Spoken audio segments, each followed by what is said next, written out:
Imagjinoni se si është katandisur ky vend, kryetari i grupit parlamentar të Partisë Socialiste.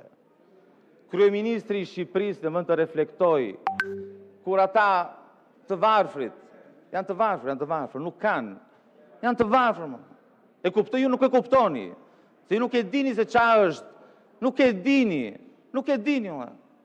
As ju kalon fare në përmendje, po si orë del tjetëri në vend të reflektoj, del dhe gënjene, kemi dyfishuar. Qaj ke dyfishuar tja saj? Ajo djalin e ka magjoren, qaj keni dyfishuar ju? Si orë gënjeni në atë farë mënyre? Si orë taleni në vend të reflektoni, si taleni? Erdhëm këtu e patë, si erdhëm, blinduar, kuvëndi totalisht i blinduar. Në vend që ti dëgjoni, blindojni. Keni arestuar sot Alben Kolën, po me Albenin çfatët? 10 polica bashkë e kanë marrë zvarë, 10 për të mbrojtur ju. Pse? Sepse dele proteston. As të nuk bindo tani. Rrezikojmë burgun. Kryeministri i Shqipërisë refuzon të flasë, refuzon të japi përgjigje.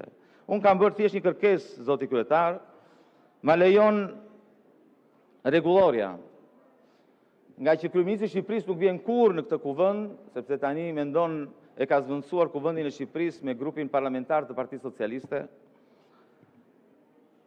shfrytëzova thjesht një mundësi që më jep rregulloria, të drejtën për t'i bërë pyetje kryeministrit të Shqipërisë.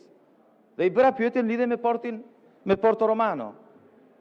Çfarë përgjigje është? Jo, po ne kemi folur për të çështje. Ku e dini ju se për çfarë do flasun?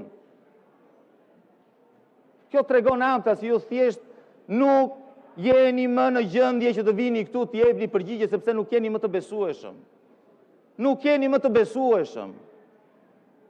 Po nga ti jeni të besueshëm? Kryeministri i Shqipërisë ka 2 ish-zëvendësit e vet, njëri në Arati i akuzuar për korrupsion, tjetra po ashtu e akuzuar për korrupsion. Çfarë të thot më ai? Ai nuk është më i besueshëm. Nga t'ja mbaj. Dhe atër çfarë do bëj? Thjesht kërkon të mbaj pushtetin me dhunë.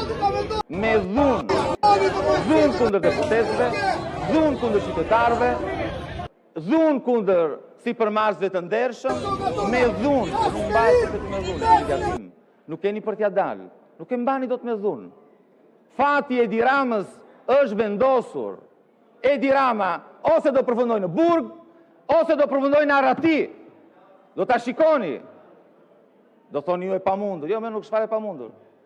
Nuk është e pamundur, se dhe për Jon Velia i mendoni se është e pamundur. Provajtë në arrestuar në zyrën e ti. Ka 2 vjet në Burg. 2 vjet në Burg i akuzuar për korrupsion. Po për Belindën, kush e priste për Belindën? Belindën e konsideronit e paprekshme. Nuk ka më të paprekshëm. Tani ju keni 2 mundësi. Ose të bëni me njerëzit, të dëgjoni njerëzit, ose të vazhdoni të mbroni Edi Ramën, të mbroni korrupsionin. Unë e di se çfarë do vendosi, se ju nuk keni të lirë në fakt. Nuk ka si të jetë ndryshe. Nuk keni të lirë. Sepse ju jeni pjesë e korrupsionit të kësaj magjorance. Jeni të zhytur në korrupsion. Prandaj nuk dini dot para njerëzve. Prandaj duhet të blindojeni këtu. Prandaj e vetmja gjë që ju mbetet është të sulmoni protestuesit nga mëngjesi deri në darkë. 2 muaj protesta. Su bën përshtypje fare. Hyn këtu sikur s'ka ndodhur asgjë. S'ju intereson fare. Keni taulanti në krye. Faleminderit.